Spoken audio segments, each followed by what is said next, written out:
It is my pleasure to welcome His Excellency Mr. Santoki, President of Suriname.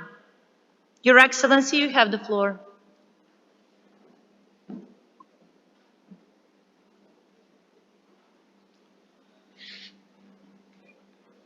Thank you, Madam Chair.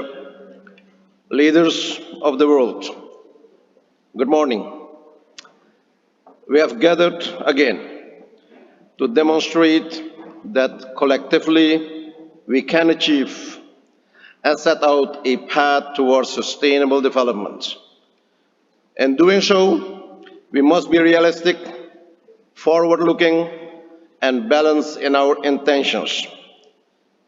We must be realistic because by signing the Paris Agreement in 2015, almost the entire world agreed to keep the expected rise in temperature well below 2 centigrade and preferably below 1.5 centigrade.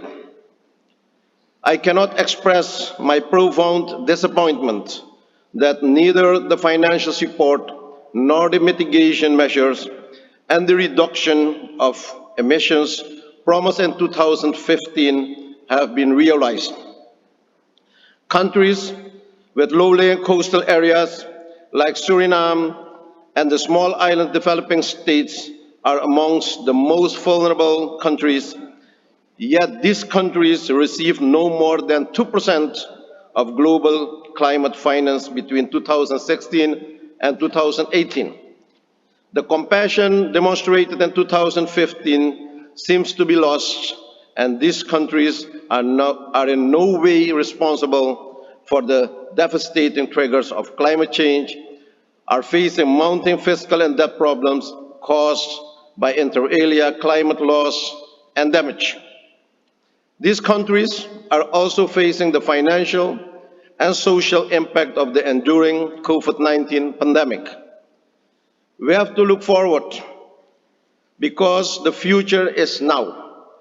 We have no choice than to act now in a cooperative and collective manner. Only by working together we'll be able to face the challenges of climate change. The people and the private sector have embraced the objectives of climate mitigation and adaptation policies. There is widespread support for the transition towards a green economy. Let us agree on the mechanisms that will support countries, especially the small island developing states and the country with low-lying coastal areas like Suriname in making this transition. We must be innovative in our thinking. Our dreams of carbon emission reduction will not just happen because we want it. We will need to continue investing in developing carbon reduction, end-user products, and more cost-effective carbon removal technologies. We must have also a balanced approach because we must recognize the different levels of development in a historical perspective. We see double standards creeping in our thinking, whereby those who have already benefited from carbon-driven economies would like to prevent emerging economies to lay similar foundation for the political stability, social development, and economic prosperity. We also must realize that all the good intentions will mean less or nothing if not underpinned by new concessional financing. Existing financial instruments must be reviewed regarding their efficiency and effectiveness. Suriname is a carbon-negative nation during difficult times and many temptations. So far has managed to retain 93% of its forest cover, its wide range of ecosystems, and its rich biodiversity. And we remain committed to maintain this commitment as we have demonstrated by endorsing the Glasgow Declaration on Forests and Land Use.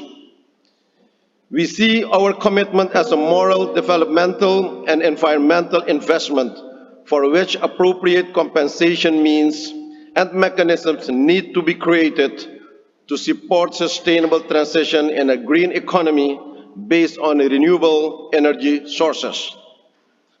Our ambitious NDCs identify four sectors that generate 70% of Suriname's emissions, while at the same time they generate most income for the people of our country.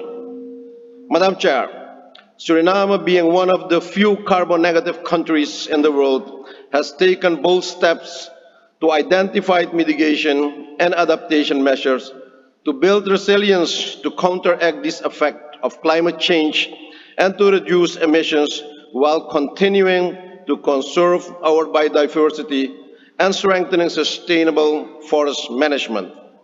We hope that the world recognizes our efforts and support us while we create a new architecture of green development where nature and modern development exist in harmony. Suriname remains committed to the Paris Agreement and with its limited means will continue to protect and preserve and maintain our forests and biodiversity in a positive and balanced manner. Madam Chair, we expect the same commitment for all those gathered here today and those who are not here.